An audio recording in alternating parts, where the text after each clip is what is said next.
नमस्कार। इस अगले वीडियो में हम देखेंगे तुला लग्न लिब्रा एसेंडेंट वालों के लिए नवंबर 2024 का महीना कैसा रहेगा।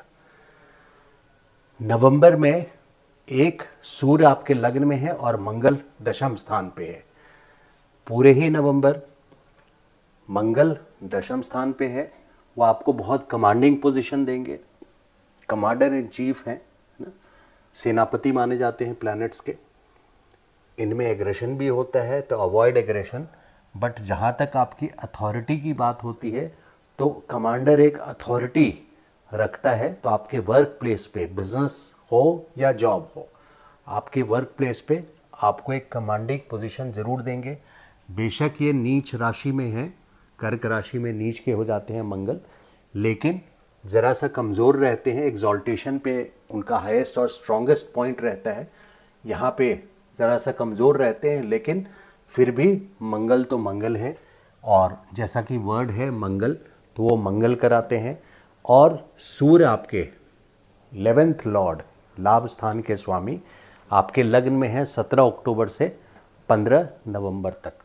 15 नवंबर तक गवर्नमेंट से रिलेटेड जो भी आपको फ़ायदा लेना है, काम लेना है, कहीं गवर्नमेंट में आपकी पेमेंट स्टक हो, तो आप गवर्नमेंट से रिलेटेड काम को इनिशिएट कर सकते हैं, उसको फॉलो अप कर सकते हैं, क्योंकि गवर्नमेंट से आपको फ़ायदा 15 नवंबर तक ज़रूर मिलेगा।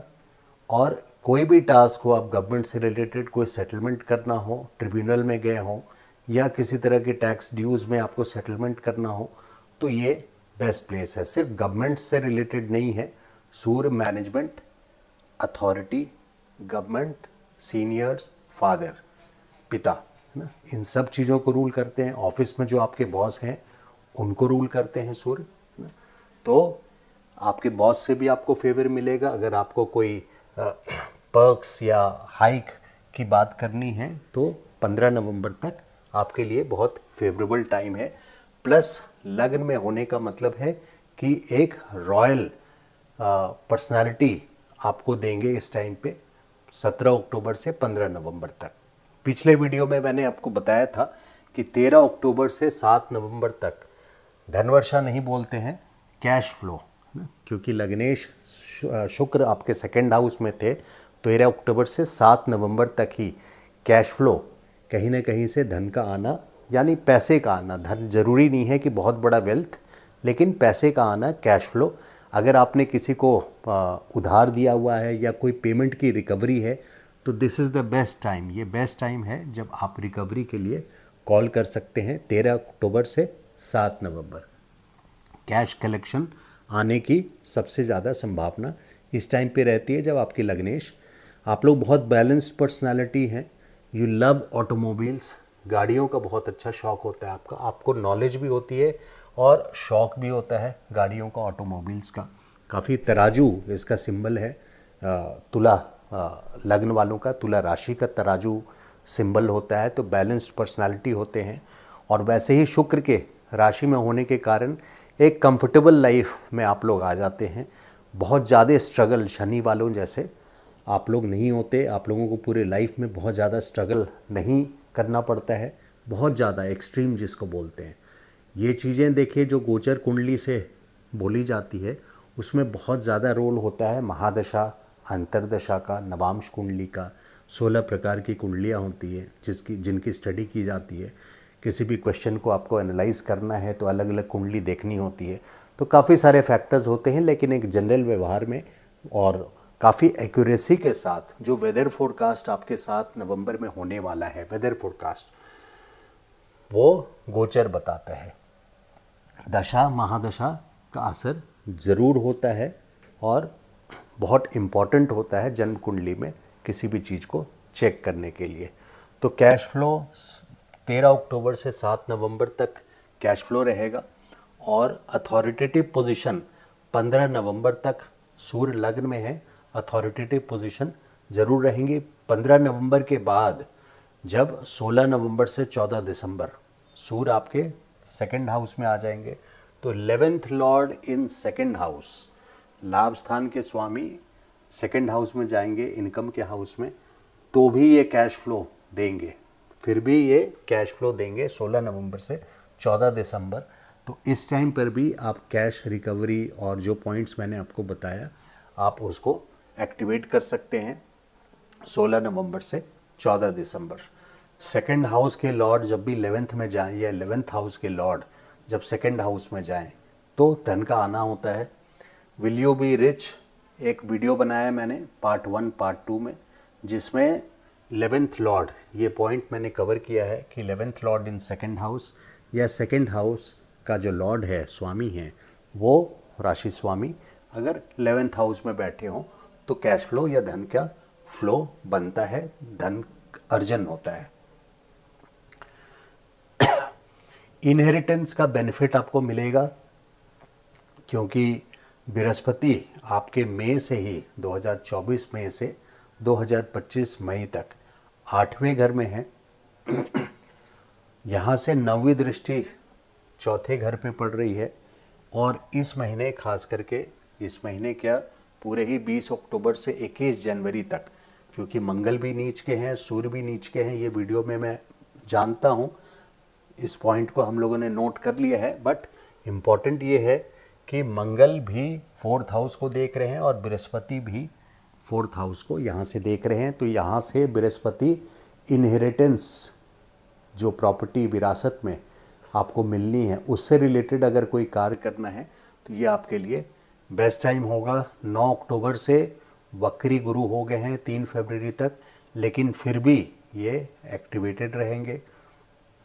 कोई विल या डीड कोई ऐसा बनाना हो उसके लिए भी इनहेरिटेंस के लिए आपको उसके लिए भी ये बहुत अच्छा टाइम है। बृहस्पति के ब्लेसिंग्स है, आशीर्वाद है बृहस्पति का, ब्लेसिंग्स आपके चौथे घर पे बना हुआ है और मंगल भूमि कारक हैं, बेशक ज़रा सा कमज़ोर हैं लेकिन बृहस्पति के साथ मिलके चौथे घर में मंगल की दृष्टि अपने आप में बहुत अच्छी पोजीशन बना देते हैं। रॉन्ग डिसीजन से ज़रूर बचें, यहाँ मैंने हेडिंग में लिखा हुआ है रॉन्ग डिसीजन से, क्योंकि मंगल ज़रा सा कमज़ोर है वहाँ पे। तो किसी तरह के रॉन्ग डिसीजंस ज़्यादातर जब सूर्य भी लग्न में हो और मंगल 10th में हो तो ओवर एग्रेशन तो बिल्कुल मत कीजिएगा, क्योंकि यहाँ पे दो अग्नि तत्व ग्रह एक्टिवेटेड हैं आपके, एक लग्न में एक दशम स्थान पे। तो वर्क प्लेस पे बिजनेस या जॉब में खास करके केयरफुल रहिए और ओवरऑल भी सन की दृष्टि यहाँ आपके स्पाउस के हाउस में भी पड़ रही है, बिजनेस पार्टनरशिप के भी हाउस में पड़ रही है। आप अपने बच्चों के साथ डिस्प्यूट में ना पड़ें क्योंकि 8वीं दृष्टि मंगल की 5th हाउस पे पड़ रही है जहाँ पे शनि पहले से हैं।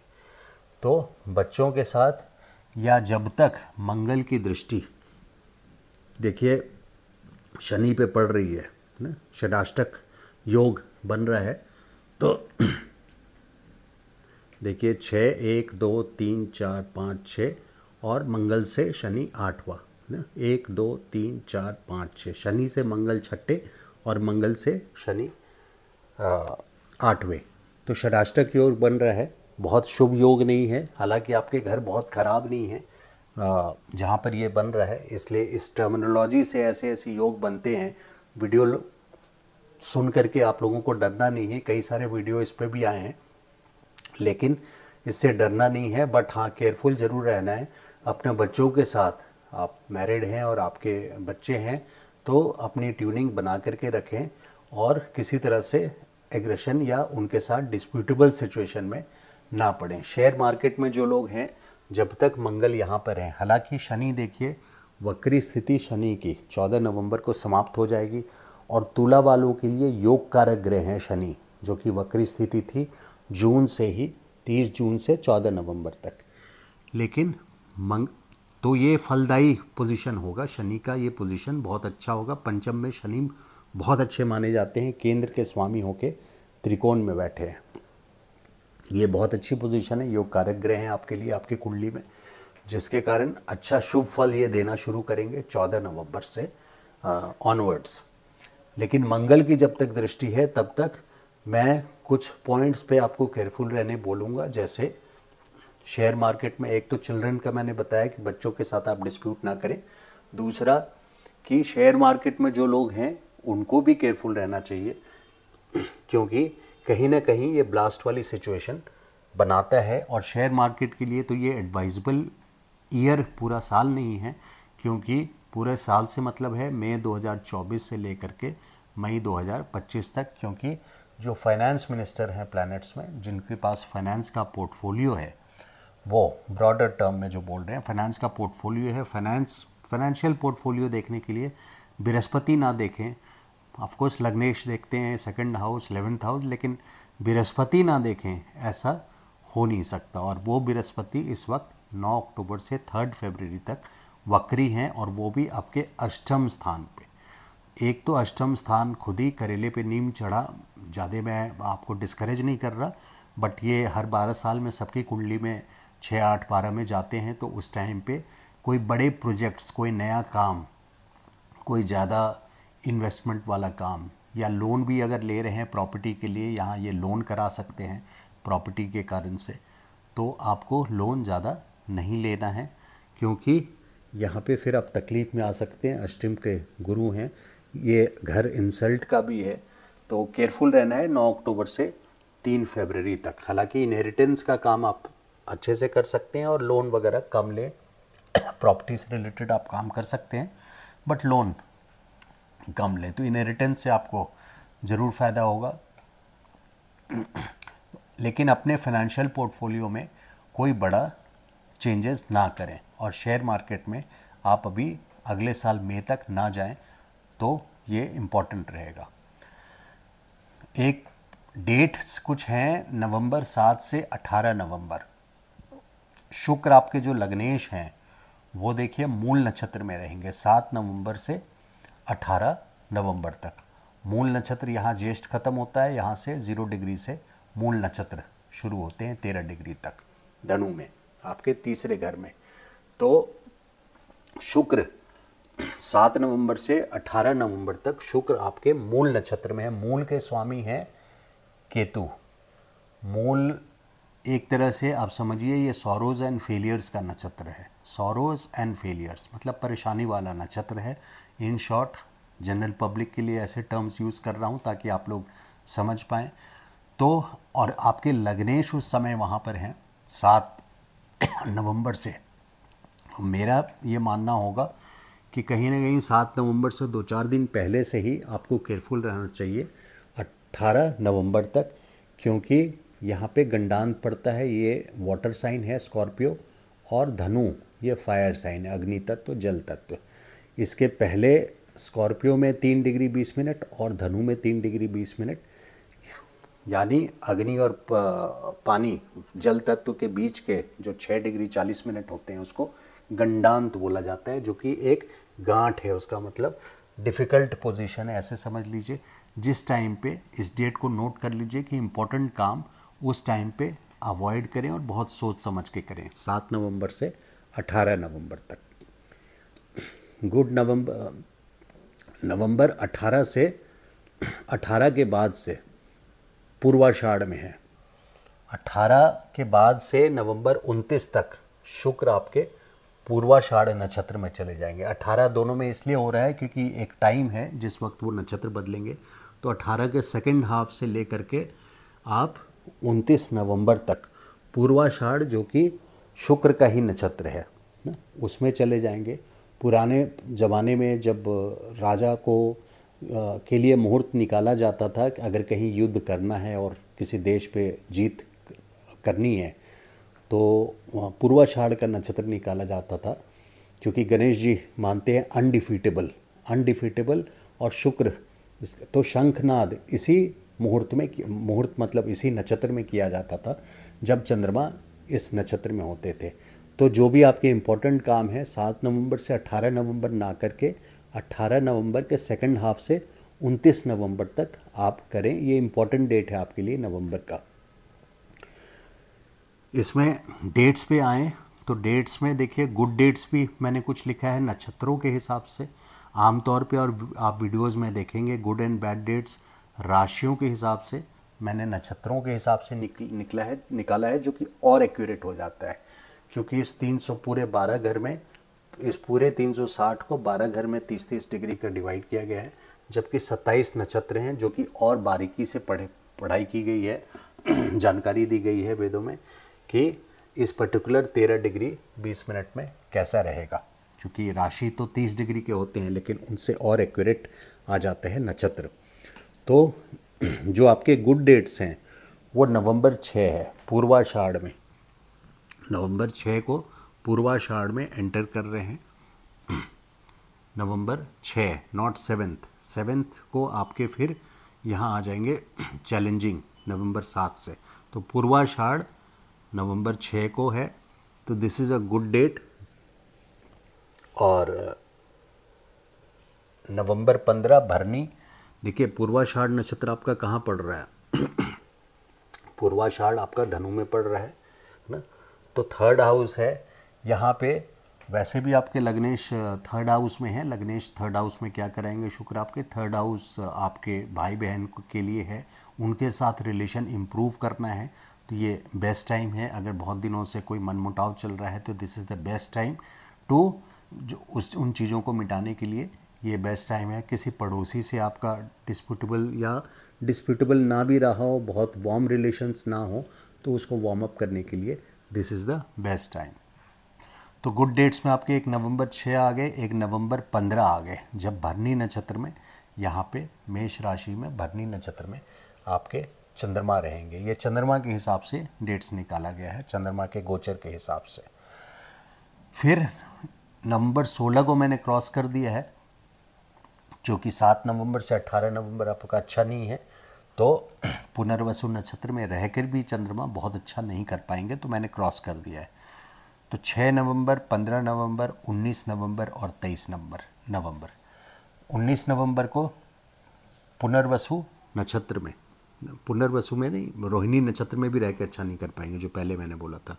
तो 19 नवंबर को पुनर्वसु नक्षत्र, पुनः वसु होता है, पुनः मतलब फिर से, वसु मतलब सेटलमेंट, अपॉर्चुनिटी वंस अगेन, है ना, फिर से एक अपॉर्चुनिटी आपको देते हैं। तो ये 19 नवंबर को आपके कर्क में मतलब 10th हाउस में रहेंगे।